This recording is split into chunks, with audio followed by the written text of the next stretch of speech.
You probably flew over it without knowing it was there. A cluster of 10 volcanic islands sitting in the Atlantic, roughly 570 kilometers off the coast of Senegal, smaller than the state of Rhode Island. A population of just over 500,000 people, smaller than every single US state except Wyoming.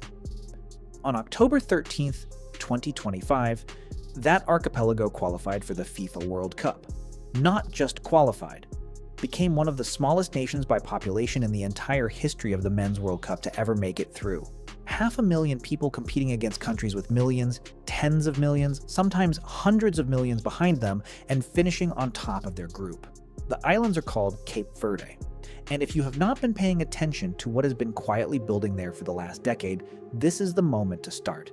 Because this is not just a football story, this is the story of a small nation that decided to believe in something bigger than its own size, and changed the record books forever in the process. Subscribe right now, because this channel finds the islands that most people fly over without stopping, and Cape Verde just became the most important one on Earth. The island itself. Before the football, you need to know the place.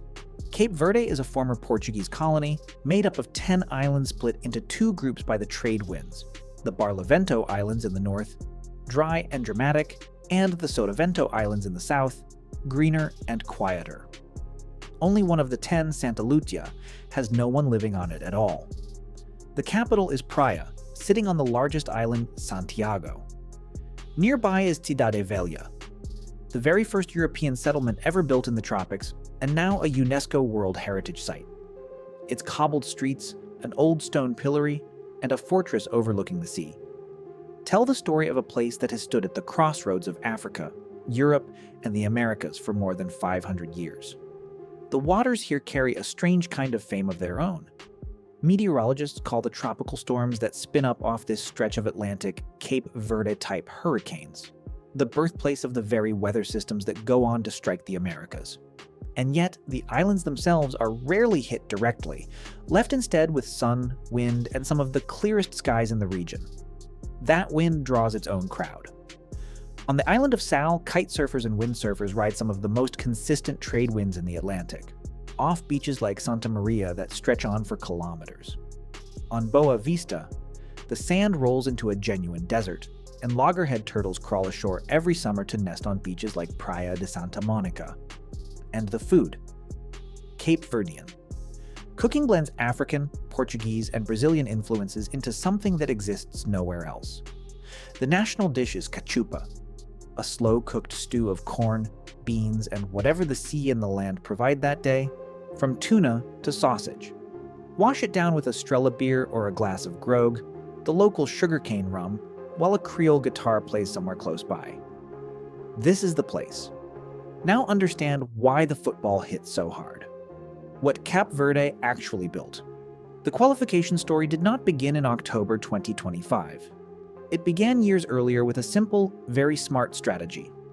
Cape Verde has one of the largest diasporas relative to population of any country on Earth. More Cape Verdeans live abroad than on the islands themselves. The national team's eligibility rules allowed the federation to call on players born in the Netherlands, Portugal, France, and Ireland to Cape Verdean parents. Of the starting 11 in their final World Cup group match, 6 were born outside the country. Then came structure, a federation that stopped waiting for players to find their own way home and started actively building routes back to the national team. And then there was Bubista. Pedro Leitão Brito, known by his nickname, was a Cape Verdean international himself before becoming head coach in 2020. 6.5 years into the job by the time qualification arrived, he had already taken the team to back-to-back Africa Cup of Nations tournaments. His words became the identity of the whole campaign. We're a small country, but it's only small on the map. A small country with a big heart. He kept the same core. He built belief. And when the final round of African qualifying came down to the last match day, the team held together, which is exactly what smaller nations often fail to do when the stakes finally feel real. The night it happened.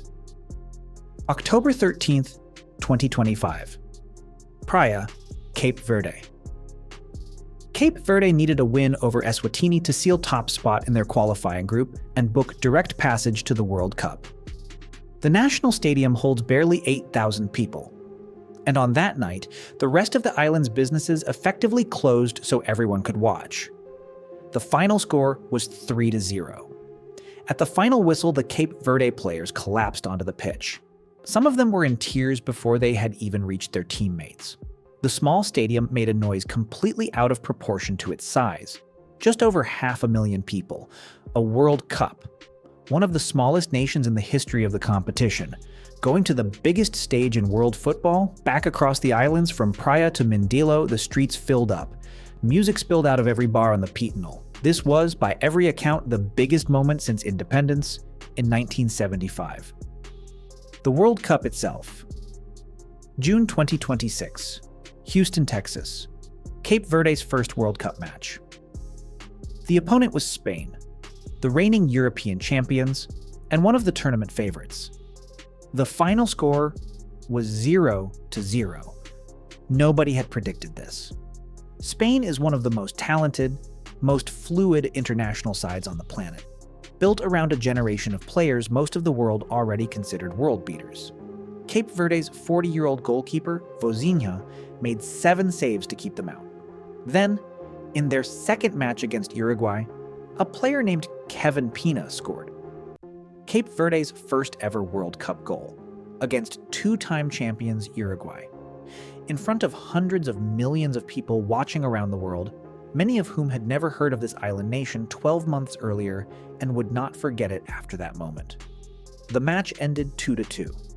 Cape Verde had not just participated in the 2026 World Cup, they had left a mark, they had scored. And with a final 0-0 draw against Saudi Arabia to close the group, they became the smallest nation by population ever to reach the knockout stage of a men's World Cup. FIFA confirmed it officially. Cape Verde, the smallest team ever to make it out of a World Cup group. Why this should be your next trip? Here's the travel reality that the football story has made impossible to ignore. Cape Verde was already one of the most complete, most underrated destinations in the Atlantic before any of this happened.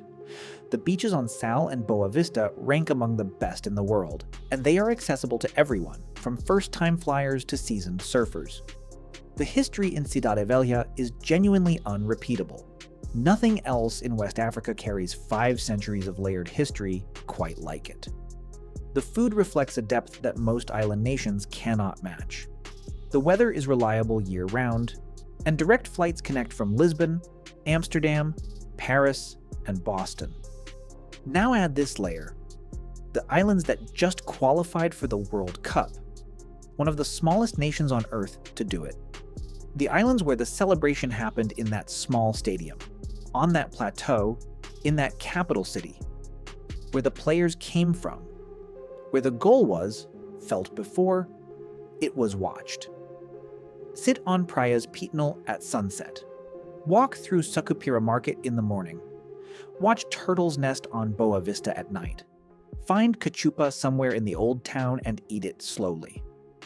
These things existed before the football and will exist long after the tournament ends. But there is only one moment when you can visit an island nation that just shocked the entire planet. That moment is now. Subscribe now, like this video, and turn on notifications.